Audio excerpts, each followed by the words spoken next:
Et la suite de l'actu direction Londres, où nous attend là-bas notre correspondant et ami Mathieu Boisseau. Salut Mathieu, merci d'être avec nous. Vous souhaitiez parler d'un mouvement ce matin, un mouvement qui prend de l'ampleur au Royaume-Uni, comme en France d'ailleurs, c'est celui des témoignages de toutes ces jeunes femmes sur les abus sexuels subis par elles dans les universités. Oui, une nouvelle vague de dénonciation des violences sexuelles. Ce sont plus précisément des établissements scolaires très réputés qui sont actuellement en ligne de mire ici au Royaume-Uni, à Édimbourg, à Manchester, à Londres ou encore le Eton College, l'un des plus réputés du pays.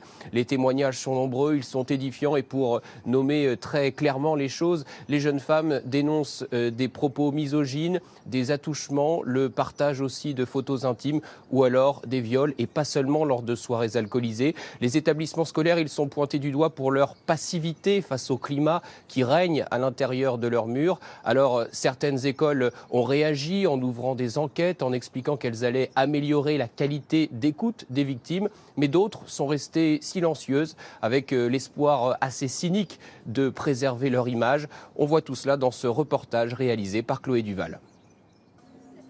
Le tabou des abus sexuels à l'école se lève peu à peu au Royaume-Uni. Depuis plusieurs semaines, les témoignages de harcèlement, d'agression et de viols commis par d'autres élèves se multiplient. Cette étudiante de l'université de Warwick en a été victime. Jusque-là, elle n'avait pas osé en parler. Je n'ai pas pu sortir de chez moi pendant des mois après ça parce que j'avais peur de le croiser. C'était sa parole contre la mienne. L'université n'aurait rien fait. Avec d'autres jeunes femmes, elle vient d'organiser un sitting de 2 semaines pour réclamer des mesures de la direction de l'université, notamment un lieu ouvert 24 heures sur 24 pour accueillir les victimes et des formations du personnel sur les violences sexuelles. D'autres préfèrent rester anonymes et raconter leur histoire sur Internet, comme sur ce site, 14 000 témoignages en moins d'1 an. Beaucoup dénoncent le silence des professeurs et des autres élèves sur ces agissements. Sa fondatrice qualifie même l'atmosphère dans les écoles de culture du viol. Lorsque des choses comme le partage non consensuel de photos intimes ou le fait de soulever les jupes des filles sont normalisées, cela peut servir de tremplin vers des actes criminels plus extrêmes, comme le viol et l'agression. Il ne s'agit donc pas seulement de comportements et d'expériences, mais aussi d'attitudes et de croyances qui alimentent cette culture. Plus d'une centaine d'établissements dans tout le pays ont été visés par ces témoignages.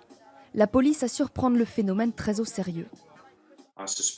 Je pense que cela va devenir le prochain gros scandale que nous allons devoir régler.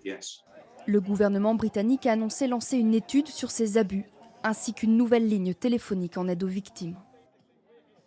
Et qu'est-ce qui a déclenché ce mouvement, Mathieu? Il y a eu un élément, un événement déclencheur?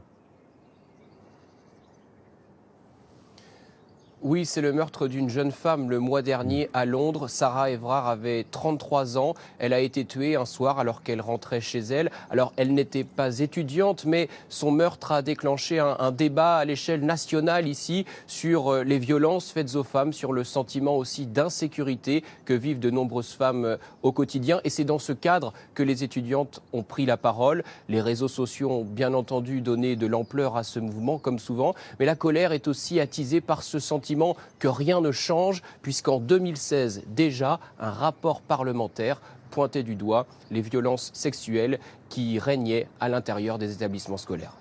Merci beaucoup Mathieu pour toutes ces informations et à bientôt.